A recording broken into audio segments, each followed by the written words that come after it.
It's mailbag time here on the Raiders Report. And just so all y'all know, this show was filmed when we went live July 8th. And we go live every single Monday, Tuesday, Thursday, Friday, 4 p.m. Eastern Time, 1 p.m. Pacific. And if you could do me a big favor, show some love to LA Crash Dog. Show some love to everybody that wanted this mailbag to happen. And click that like button. Now, today's show is presented by Gunny, LA Crash Dog. And he wants to bring some attention to Save a Warrior because we lose 22 veterans to suicide every day, and if anybody wants to help, all you got to do is go to saveawarrior.org/donate and then tell them Father Tom sent you. We're going to put that link for you guys down in the comments, down in the description of today's show. Let's go to Noah Santana. Said AP has already proven to be an amazing coach because he has the players willing to run through a brick wall for him.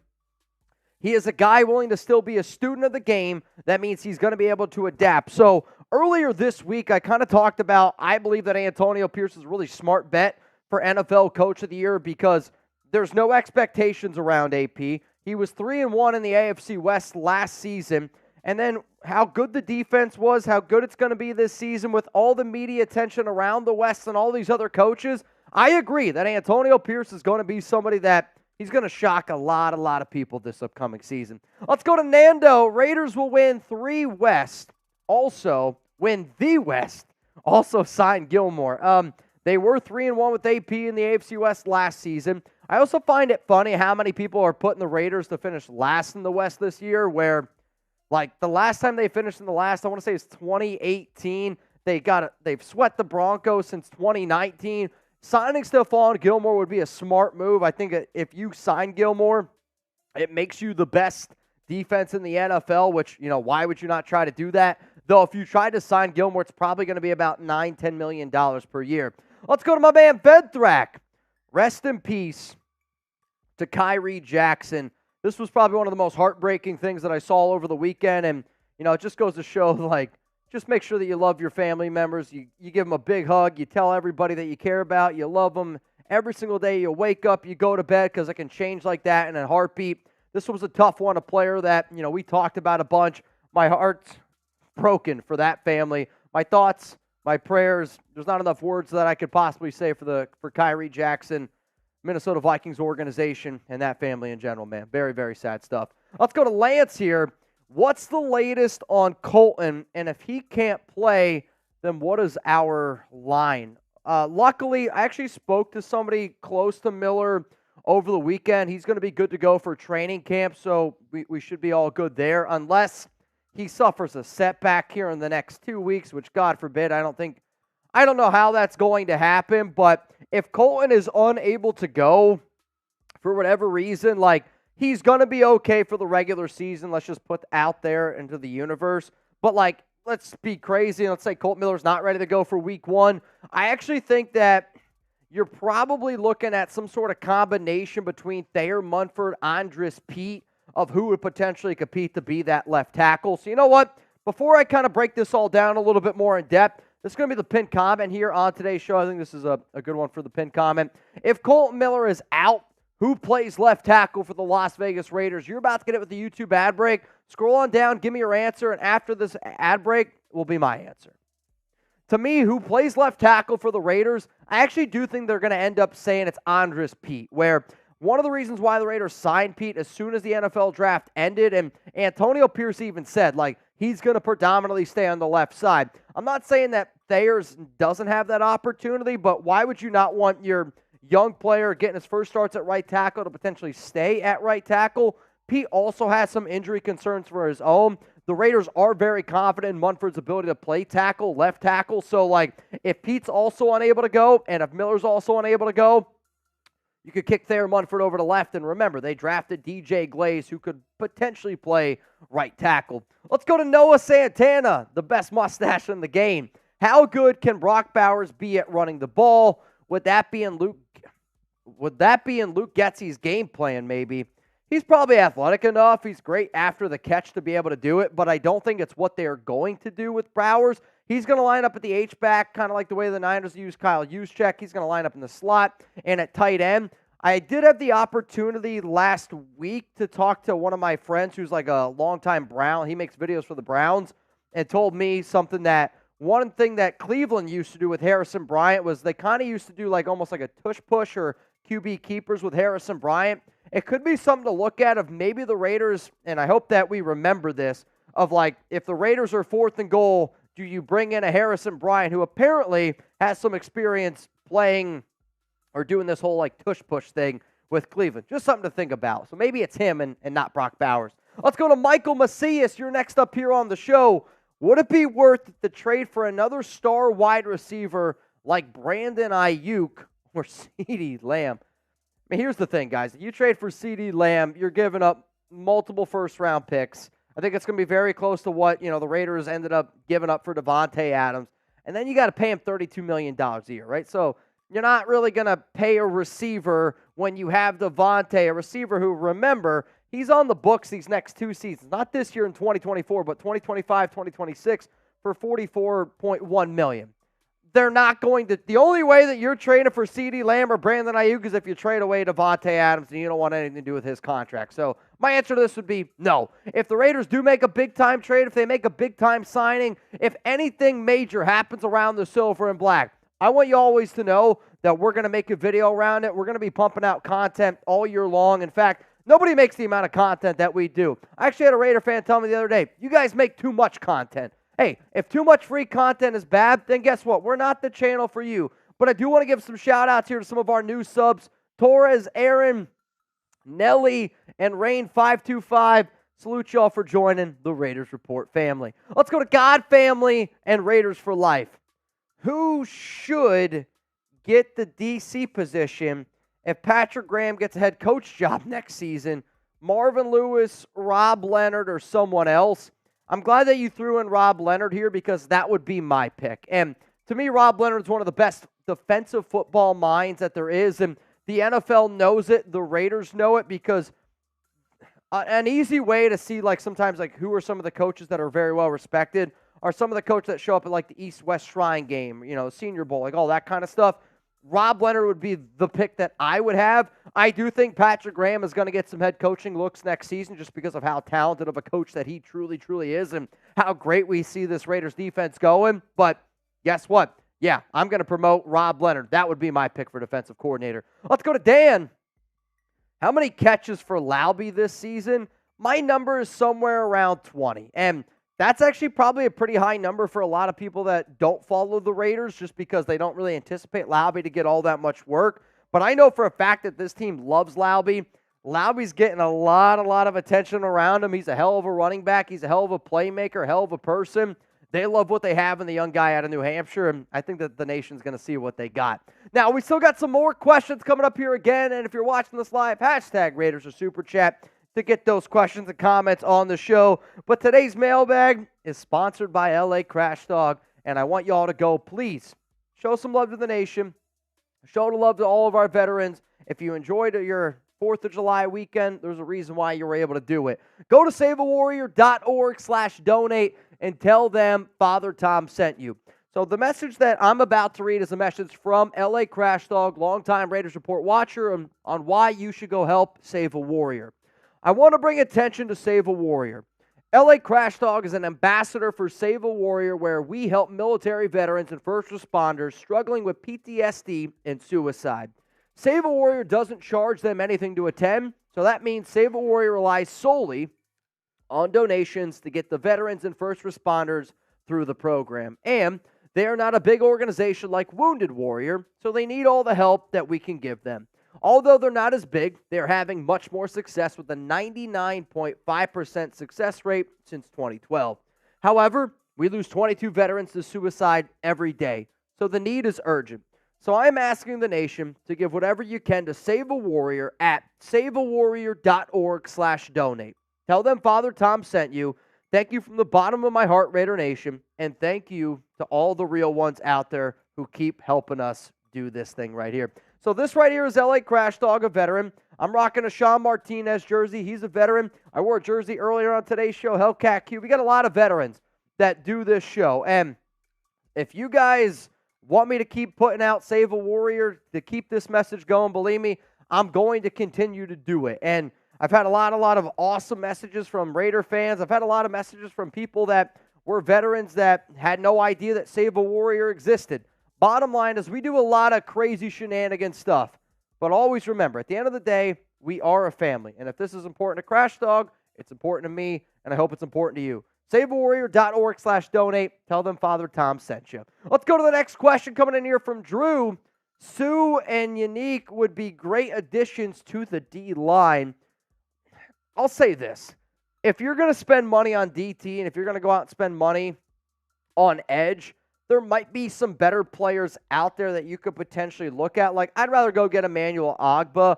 I do think that the Raiders need an extra edge. I actually think that we're pretty good at defensive tackle with Christian Wilkins, Adam Butler. You know, you look at, I think Tyree Wilson's going to be playing on the interior. To me, this defensive tackle room is one of the best DT rooms in the NFL. Edge is still another spot, though, where, again, you got Tyree, Malcolm Kuntz, Max Crosby, okay, where we think of them here, and then it goes Janarius Robinson. You need to get another person in the middle. Gakwe would help you out a little bit if he's healthy. Emmanuel Ogbah is the name that I would look at, though. Let's go to John. Who has a stronger arm, Minshew or O'Connell? Yikes. I don't think either quarterback has a strong arm. I think both quarterbacks probably have a below-average arm, if I'm being 100% honest. But if we're talking about just arm strength in the pocket, I'll probably go O'Connell. Arm strength on the run, it's Gardner. So, like, there's not a lot of arm strength, though, right? Like, if you're talking about all 32 starting quarterbacks in the NFL, Aiden's probably bottom 5 arm strength. Minshew's probably also bottom 5 in arm strength. Let's go to L.A. High Roller. What do you expect for Michael Mayer this year? I actually expect some pretty big things out of Mayer. I think Mayer is going to put up some good numbers, not great numbers, but he's also not going to have any attention on him, right? Because if you're a defensive coordinator, Michael Mayer, Brock Bowers, you're going to be a little bit more worried about Brock Bowers. Devontae, Jacoby Myers, like, he's going to have other players in front of him, but in terms of the 12 personnel systems that are going to be running, I think that he might be on the field more at tight end than even Bowers. He's probably going to get around, if I had to guess, let's say 50 targets. Hopefully he brings in 30 of those targets, gets himself somewhere around 400 receiving yards, maybe finds pay dirt 3 or 4 times this upcoming season. But what Mayer's going to do is, again, the Raiders' offense is going to beat you, and I've said this before, like 1,000 paper cuts. They're not going to try to bomb the ball down the field because they know Aiden doesn't have a strong arm. They know Gardner's not a good deep ball passer as well. They know that these QBs are going to try to beat you with this intermediate game. Mayer's going to be on the field a lot blocking. He's going to be on the field. He's going to have a big impact for the season. It might not add up into the stat sheet or in the box score, but I guarantee you this, you're going to feel Michael Mayer's impact. So how about this? Let's play a game. How many receptions for Mayer this season for the Silver and Black? I'm going to say he's going to be somewhere around 30 grabs this season, which, you know, I always talk about players, and I might actually have to sit down and do my number crunching when it comes to Mayer because I'm like, Devontae's going to get this, Jacoby's going to get this, Brock Bowers going to get this. There's only so much you get when your quarterback is Aiden or if your quarterback is Gardner Minshew. But let me know down below, how many catches for Michael Mayer? Let's go to Jeremy Cole, who has the most INTs this year for the Raiders. I would say it's between Jack Jones and Nate Hobbs. And the reason why I'm going to go with those two guys is, one, Jones is the most aggressive corner that we have. And if I'm Las Vegas, I'm telling our corners this year to play aggressive. If you have a defensive line like the Raiders have, you're going to be able to bring forward, you're going to be able to get pressure, which is going to force some bad turnovers. So, like, I want our corners to be aggressive. It's also a good thing to be aggressive when you have 2 solid safeties and Trevon Merrick and Marcus Epps on your back end. But then Hobbs, they want to use Hobbs in so many different ways where they want to use him as a player that you're going to be able to line him up in the slot on the outside. I've heard safety before. Like, they have such high expectations for those two guys. That's why I'm going to go with those 2 routes. Let's go to Rustin Long, best Raiders wide receiver core ever. But this year? No, I can't say that. I do think if you consider, because you got Devontae, solid. Jacoby Myers, solid. Brock Bowers, to me, I add in that receiver core as well. Michael Mayer is a really good tight end. Gallup, to me, is getting very much so overblown. I don't think he makes as big of an impact as what a lot of Raider fans think, just because he's not 100% healthy, and he's never just going to be 100% healthy again. Guyton is a solid player, but, like, come on, y'all. There's been much, much better Raiders receiving corps throughout history than the one we have now. It's a talented group, don't get me wrong. I do think it's the Raiders wide receiver group is the best in the AFC West. It's better than Kansas City. It's better than Denver. It's better than the Chargers. 2002 with Tim Brown and Jerry Rice? It's a little bit of an older version of a Jerry Rice. Plus, they had Rich Gannon, so the numbers are a little bit more stacked in that regard. But, I mean, there's been some pretty talented receiving corps. We just haven't been able to figure out the quarterback room. Also, Michael Crabtree, Amari Cooper, that group in there. Patrick B., what rookie or year 2 guy makes the biggest impact for us this year and how? I'm going to go with the name that Chugs and I are very, very excited about. And, like, when you say biggest impact overall, it might actually be somebody like a Jackson Powers Johnson who's just on the offensive line. Just because he's on the offensive line, he's going to get the most snaps. He's just going to have the biggest impact to make. But to me, the name I'm going to go with is Tyree Wilson. Like, I spoke to somebody over the weekend who trains with Tyree, and I just don't think people understand how massive of a human being he is, how much stronger he's gotten, that he's healthy this offseason. And if you add a healthy Tyree Wilson to this Raiders defensive line, which already is a great unit, I just don't think people understand how good Tyree is going to be this season. And I can't wait to see the havoc that he's going to be able to wreak and, like, what he's going to do, because if he puts together our defensive line, that makes our defense that much better, man. Let's go to Fancy Delphine. Contract year for Merrick, Kuntz, and Hobbs. Without a quarterback on a huge contract, do they re-sign all three? I don't think that they do end up re-signing all three. You're also missing Robert Spillane. He's got to be in that list there. To me, Spillane's the guy that gets his deal done first. And just because the Raiders don't have a quarterback, I could actually see them trying to put some of this money for next season, saving up a little bit for them to get a QB. Just because, like, this team's going to find out this season that they are a really good football team.